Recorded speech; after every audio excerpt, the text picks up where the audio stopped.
Hello everyone, back to today's second video. So we're going to have a look at the weather next week, 10 days. In today's second video, this of course takes us well into the first week of July. We'll also have a look at the Beijing Climate Centre for the next 40 days. Earlier on, we released a 5-day forecast. You can find the videos out here on the homepage. Just scroll down the page a little bit.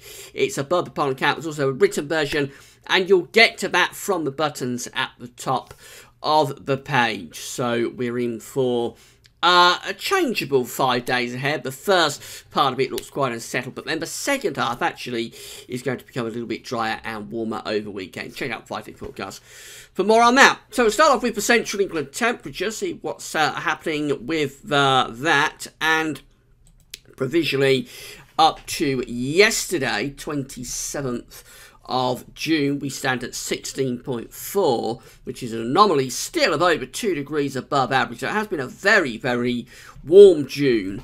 And even though it's turned a little bit cooler now, it's not going to be enough to offset the very warm conditions, the heat wave, record-breaking hot weather that we had last week. So we are showing up to have yet another very warm month in what is turning out to be an exceptionally warm year. So January started off the year close to average at 4.0, and that was virtually bang on average. But since then, it's really been very, very warm. February coming out at 6.1, over 2 degrees above average. March at 8.7, over 3 degrees above average.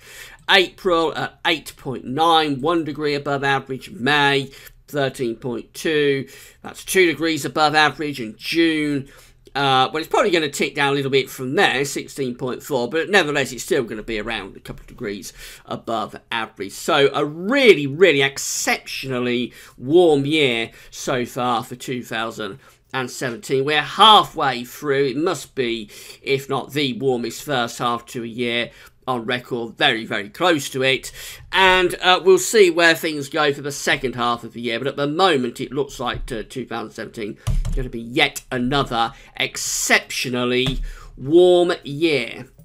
So these are the GFS temperature and precipitation ensembles next couple of weeks. The red line here is the 30-year upper air temperature average.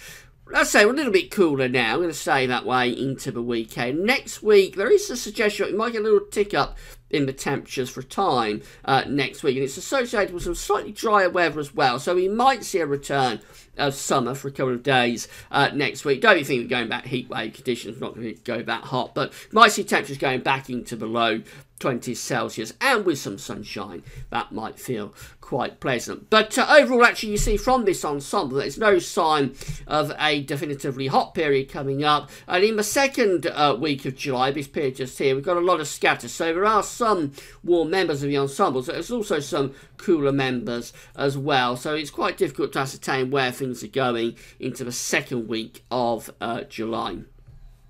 Precipitation-wise, we've got some showery rain coming up over the next 2 or 3 days. Then we should get a drier interlude over the weekend and into the start of next week, before things perhaps turn a little bit more unsettled again later next week. There are fairly consistent precipitation spikes coming through really from start to finish in the ensembles, although you wouldn't say it's a definitively wet period. Just looks like we'll be having regular showery bursts coming through as we go into the first half of July. Temperature anomalies look like this, a little bit cooler than average for the next week. So this taking us from the 28th of June through to 6th of July, and we can see that yes, those temperature anomalies are going to be a bit cooler than average, not just for the UK but for many central and western parts of Europe. Actually, precipitation anomalies for next week, they are on the average to slightly wetter than average side. This is how the GFS is looking for Sunday then, building a little bit of an extension from the Azores high. So I think we'll have some drier and brighter conditions over the weekend, especially so for the south, less so up in the north, but the Azores high is trying to send a ridge up there as we go through the start of next week. So for a couple of days next week, we're going to have a fair amount of dry weather down in the south, although it does look more unsettled with low pressure up to the north and west. And then for the middle part of next week, that low pressure extends across the country, maybe take some showery rain, before again we try to get another extension from the Azores high on Thursday the 6th, and then to Friday the 7th, again, same idea, another system is rolling over the top of this high pressure. We finish up on day 10, trying to do it all over again, build another ridge up from the Azores. So this looks quite a zonal setup through the early part of July that we've got here. And it will mean that for southern areas we get the best of the driest, brightest, warmest conditions. The north will always be a little bit cooler and a little bit more unsettled. We go through to the east end of the earth. It's very similar. So south east look at Sunday. Quite unsettled up to the north actually on Sunday. A little bit drier down in the south. Early next week again we try to build up some pressure from the Azores high, but it doesn't really look like it's lasting all that long, and by the time you get through to Thursday the 6th actually we're back to low pressure again, bringing showers or longer spells of rain. So 2 or 3 days of drier and warmer weather through the early part of next week, then possibly go more unsettled again.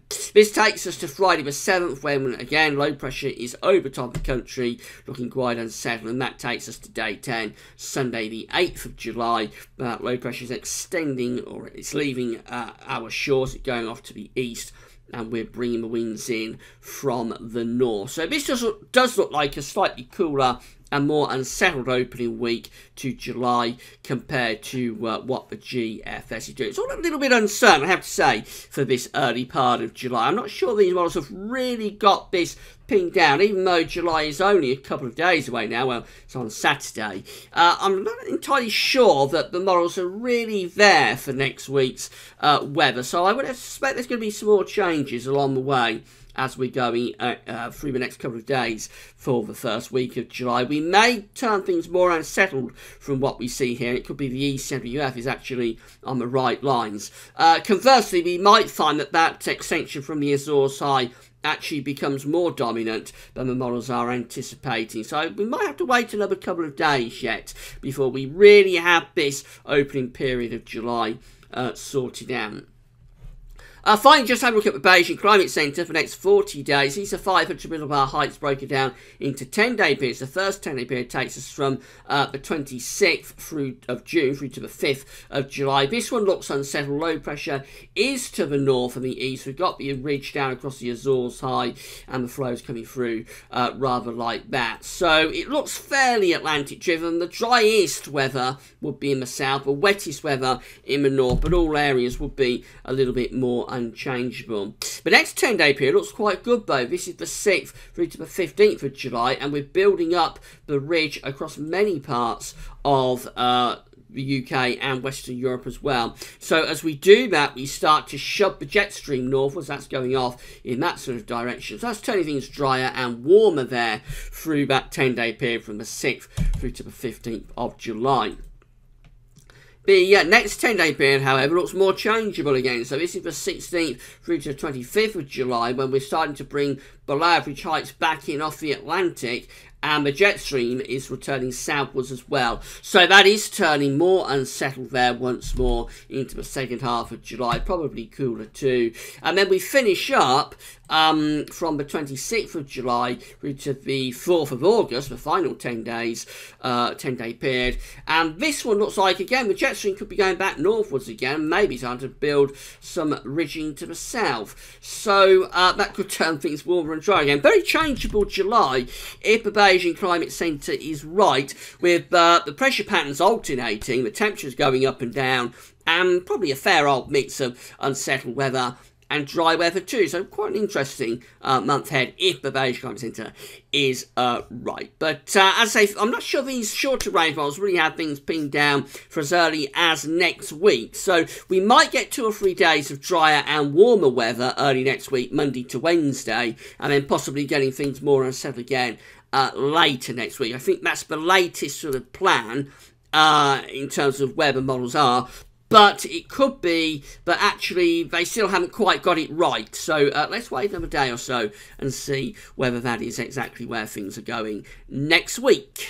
Right, that's all now. Don't forget to check out 5-day forecast if you haven't yet done so. And that's all for now. Thanks for watching.